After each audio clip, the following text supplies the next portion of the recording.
Kalau yang saya perbuat ya istilahnya sesuai apa yang selama ini saya sosialisasikan masyarakat, dan saya juga bukan tipikal orang yang suka berjanji, apalagi itu untuk kepentingan pribadi ya.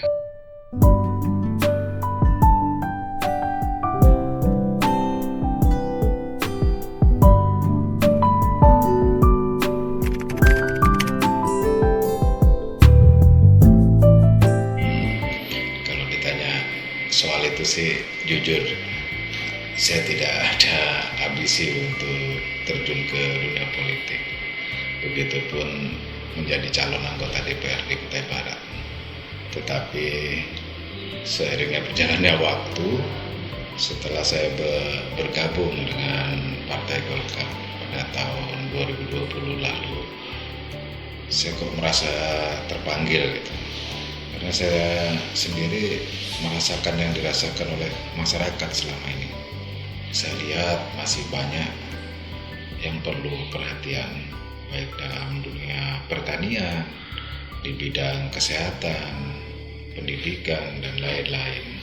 Tidak hanya itu, sekarang masih ada warga kita yang tinggal di rumah yang tidak layak huni. Saya tidak mengatakan pemerintah atau anggota DPRD yang sekarang tidak bekerja. Mereka bekerja. Saya yakin mereka pasti bekerja. Hanya saja saya merasa mampu dan siap membuat lebih, mendedikasikan diri saya untuk masyarakat dan Kutai Barat.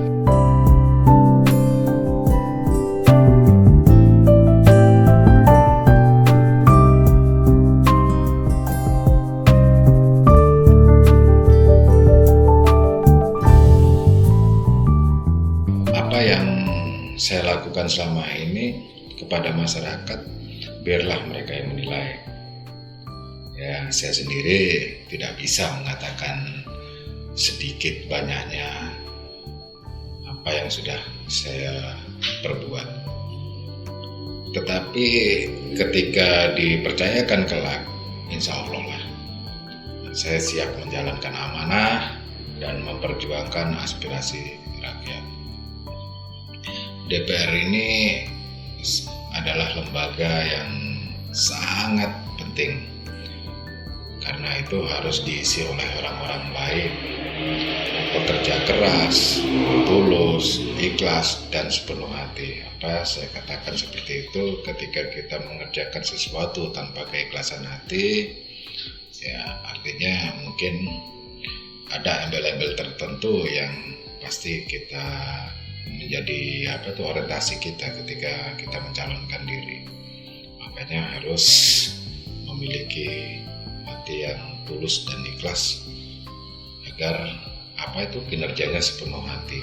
Dan tidak cukup itu juga, ya harus bekerja keras manakala ketika masyarakat membutuhkan fasilitas atau mungkin bantuan istilahnya baik secara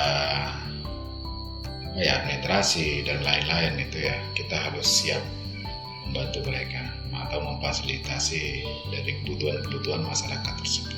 Itu alasan utama saya lebih fokus sekarang ke dunia politik dan ikut mencalonkan diri menjadi anggota DPRD 2024 ini.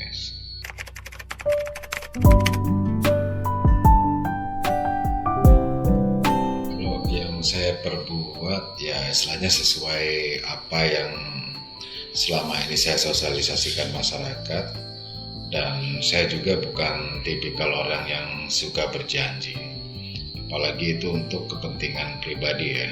Makanya saya tidak pernah memaksakan orang untuk memilih saya. Ya biarlah itu dari hati nurani mereka aja. Jika mereka merasa saya layak, ya itu bukan karena paksaan. Sampai detik ini saya tidak pernah janji akan membangun ini itu, yang menggratiskan ini itu, karena kita sudah ada sih porsinya masing-masing. Yang saya tawarkan adalah membuat rumah aspirasi untuk menampung membahas dan menindaklanjuti aspirasi masyarakat. Karena seperti itulah tugas anggota DPR sebagai wakil rakyat sesungguhnya. Nah, rumah aspirasi itu juga bukan sebagai tempat untuk mengabulkan semua keinginan masyarakat, tidak, tetapi sebagai wadah untuk mengawal, memperjuangkan aspirasi masyarakat tadi, terutama bagi mereka yang memilih dan siap bekerja sama dengan saya. Kenapa saya katakan seperti itu? Karena semua bentuk program atau bantuan yang diberikan oleh pemerintah itu tidak akan sebanding dengan jumlah kebutuhan penduduk yang ada.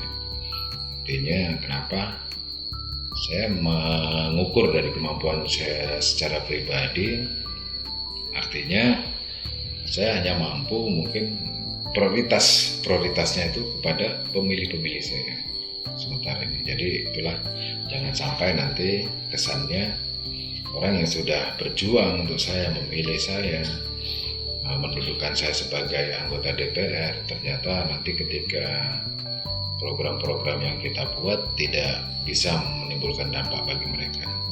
Dan saya juga tidak mungkin bisa bekerja sendiri tanpa dukungan dari masyarakat. Saya tidak mungkin bisa memperjuangkan aspirasi mereka tanpa dukungan dari masyarakat sendiri. Jadi kita harus bergerak bekerja sama, bukan hanya Sukadi sendiri, bukan pula tim Sukadi, tapi juga kita semua pokoknya ya. Artinya baik itu saya pribadi, tim saya nanti yang istilahnya mungkin memfasilitasi masyarakat di rumah aspirasi, begitupun masyarakatnya. Artinya masyarakat itu ketika dia memiliki sebuah permohonan, usulan, ya nantilah berjuang bareng dengan orang-orang saya di rumah aspirasi tersebut. Orang-orang saya ini sifatnya hanya memfasilitasi apa yang menjadi kebutuhan mereka. Dan saya yakin sekali itu bisa menjadi